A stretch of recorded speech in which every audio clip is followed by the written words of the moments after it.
Question.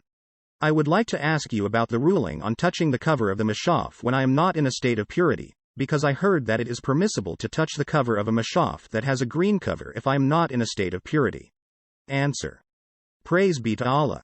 The cover of a Mushaf that is attached to it with binding or glue, and the like, comes under the same ruling as the Mushaf.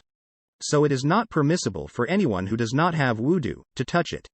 As for the cover that is separate from the Mushaf, like the sleeve in which the Mushaf is placed to protect it, there is nothing wrong with touching it without wudoo.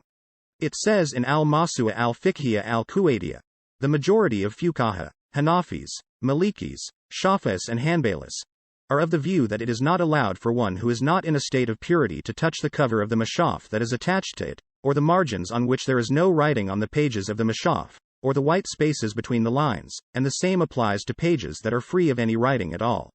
That is because they are part of the book. Some of the Hanafis and Shafi'is are of the view that that is permissible. End quote.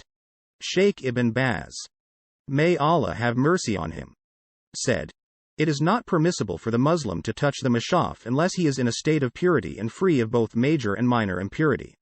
The same applies to moving it from one place to another, if the one who is moving it is not in a state of purity. But if he touches it or moves it with a barrier, such as if he picks it up in a wrapper or sleeve, and the like, there is nothing wrong with that. As for touching it directly when he is not in a state of purity, that is not permissible according to the correct view, which is the view of the majority of scholars, for the reasons mentioned above. As for reciting or reading, there is nothing wrong with him reciting it from memory even if he is in a state of minor impurity, or reading when someone else holds the Quran for him and prompts him, there is nothing wrong with that. Majmu'a, Fatawa Ibn Baz 10 149, 150. And Allah knows best.